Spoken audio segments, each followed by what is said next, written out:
There's this old idea that you go into the abyss. It's an idea that you can gaze into the abyss. You gaze long, and what you find in the abyss is a monster. That's the dragon at the bottom of the abyss, let's say. That's Satan himself, for that matter. But if you go into that as deeply as you can, what you find is you find your fragmented father in a comatose condition, in a desiccated and separated condition. And then you revivify that. Well, what does that mean? It means something. It means that if you look in the darkness, you find the light. That's one thing it means. And that the light really stands out against the darkness, but that the light is to be found in the darkness. So that's a very interesting thing. That's a quest narrative. But it means more than that. It means something fundamental. So we know, for example, that if you take yourself out of your current state of predictability and safety, and you put yourself in a new situation, you'll learn, right? You'll incorporate new information. So that's a cognitive issue. But that isn't all that happens. What happens is that new genes turn on within you and code for the production of new proteins. And that happens neurologically. New parts of you turn on. And so the idea is that if you can move yourself out into the world and push yourself out against a maximum array of challenges, more and more of you turns on. And then the question would be, well, what would you be if all of you that could be turned on was turned on? And the answer would be, you would be the resurrection of the ancestral father. That's what you would be. And so that's why Christ says, I am the way and the truth and the life, and no one comes to the Father except through me. What that means is that if you take on the unbearable burden of being voluntarily, then that transforms you into the ancestral father. And that's true. And so that's unbelievably optimistic. It's so interesting because it's dark beyond belief. Well, the world is characterized by suffering and by malevolence of a depth that's virtually beyond comprehension. But if you choose to comprehend that, what you discover in that is the light that destroys the darkness. And that's really something to discover. There isn't a discovery that's more profound than that. That's the search for the Holy Grail or the Philosopher's Stone, all of that. If you actually want something, you can have it. Now the question then would be, well, what do you mean by actually want? And the answer is that you reorient your life in every possible way to make the probability that that will occur as certain as possible. And that's a sacrificial idea, right? It's like, you don't get everything. Obviously. But maybe you can have what you need. And maybe all you have to do to get it is ask. But the asking isn't a whim or today's wish. It's like, you have to be deadly serious about it. You have to think, okay, like I'm taking stock of myself. And if I was going to live properly in the world and I was going to set myself up such that being would justify itself in my estimation, and I don't mean as a harsh judge, exactly what is it that I would aim at?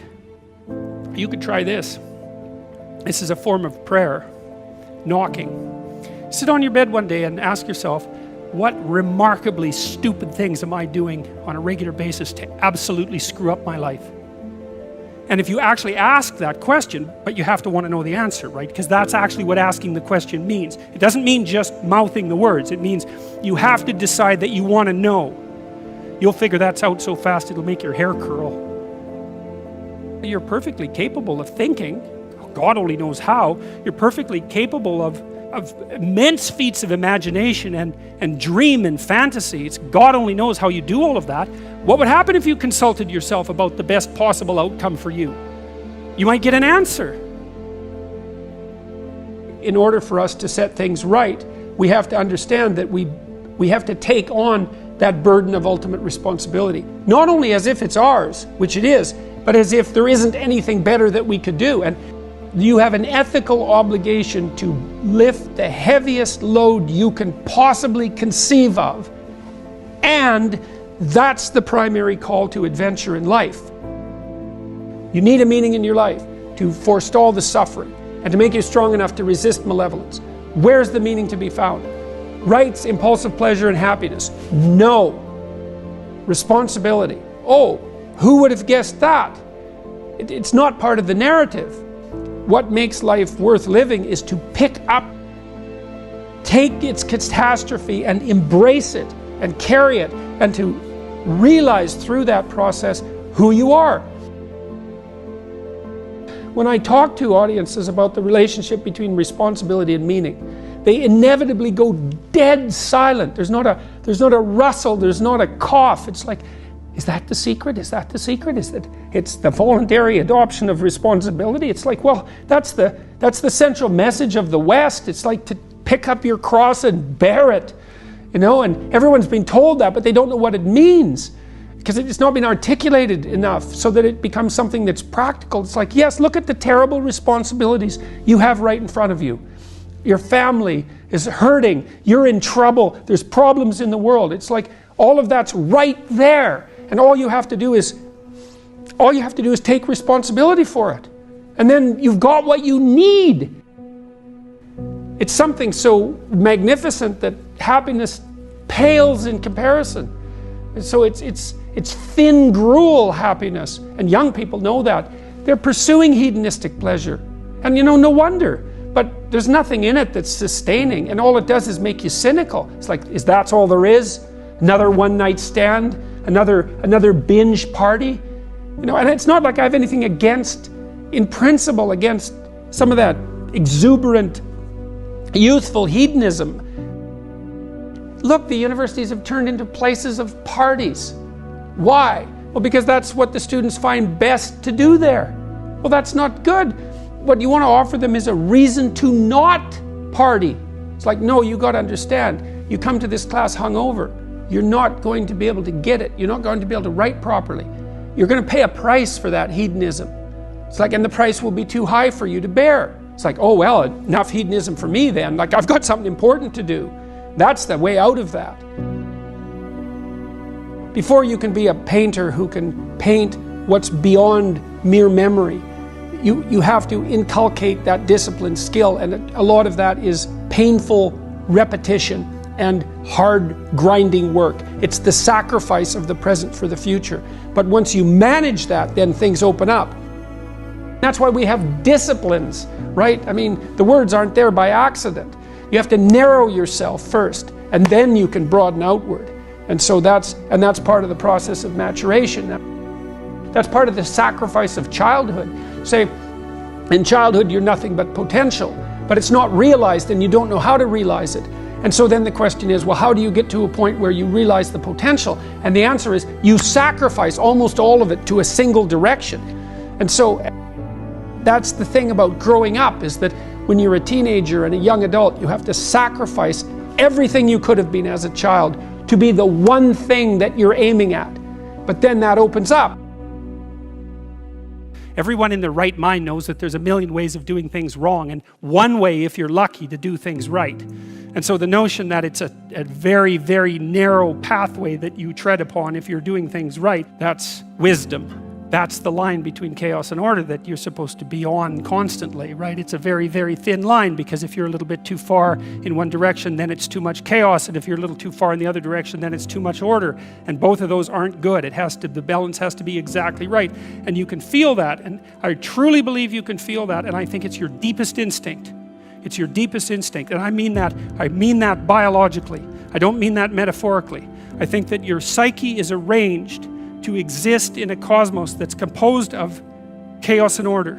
I think that's why you have the hemispheric structure that you have. And then when you feel as if you're meaningfully engaged in the world, when the terror of your mortality strips away and you're engaged and it's timeless, that's the deepest instinct you have telling you that you're in the right place at the right time. And then what you do is practice being there. And that's that narrow spot that's so difficult to find. You wander around it. Maybe if you're lucky, you can watch. This is an experiment. Watch yourself for 2 weeks. Like you don't know who you are, because you don't. So watch yourself for 2 weeks and notice there's going to be times when things are proper. They're arrayed properly for you. It's not easy to notice, because when they're arrayed like that, you're so engaged, you don't exactly notice, But you'll see, oh, I'm in the right place. It's like, okay, how'd I get here? What am I doing right? you know, how is it that this could happen more often? I'd like this to happen more often. How would I have to conduct myself in order for that to happen more often? And then you practice that, and then maybe instead of 10 minutes a month or 10 minutes a week, it's like 15 minutes a day, and then it's half an hour a day, and then it's an hour a day, and then it's 4 hours a day. And maybe if you're extraordinarily careful, then you get to a point where you're like that a good proportion of the time.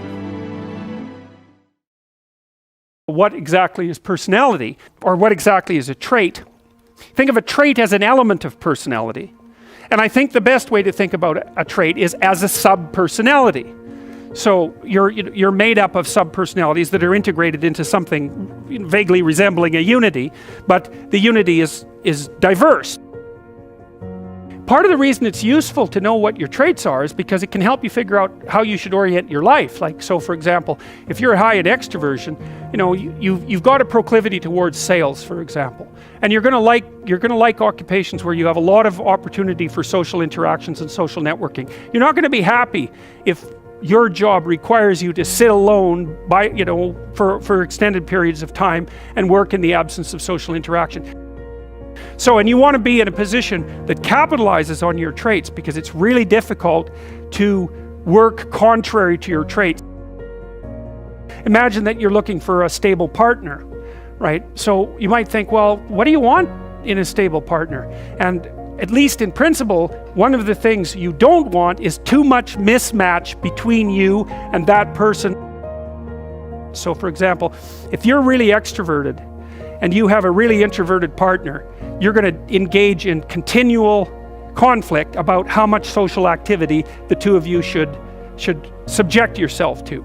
And it's very, very difficult for people who widely differ on those dimensions to come to consensus, because it's not just a matter of opinion, right? It's really a matter of different, if you're looking at extremes, of really different types of people. And the thing about introverts is they just don't enjoy large-scale social interaction that much. One-on-one they're often fine, but in a group they don't like that, and it tires them out. Whereas a real extrovert, it's like you isolate them and they just wither on the vine, because a huge part of what actually motivates them in a positive way is tangled up with social interaction.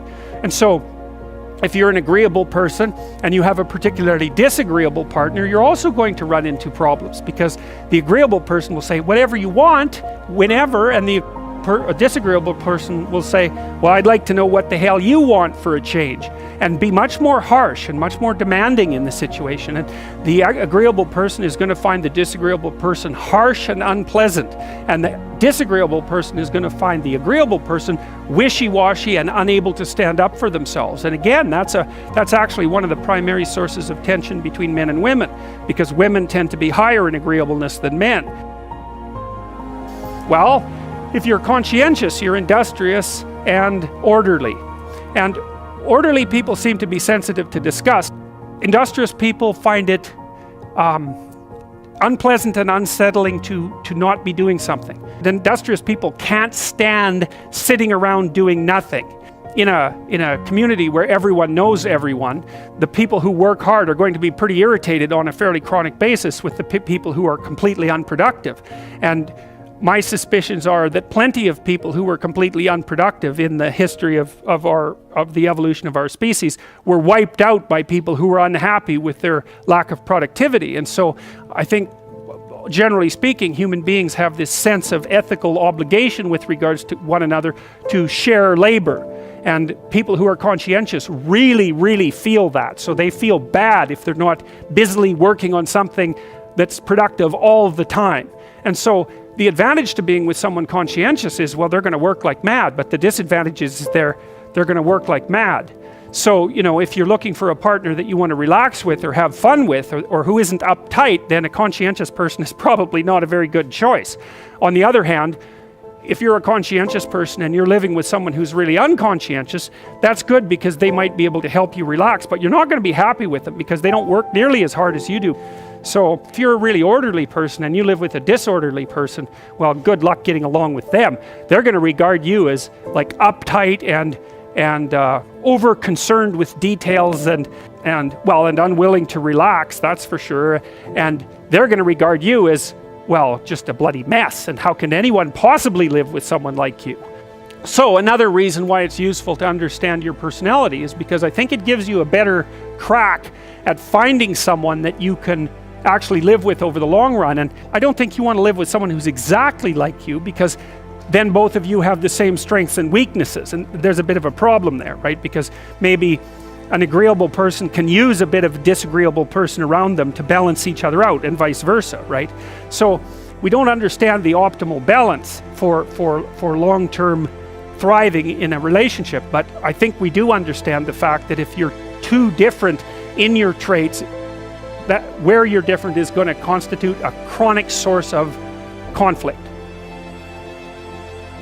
If you're an extrovert, does being around groups of people make you energetic, or does it exhaust you?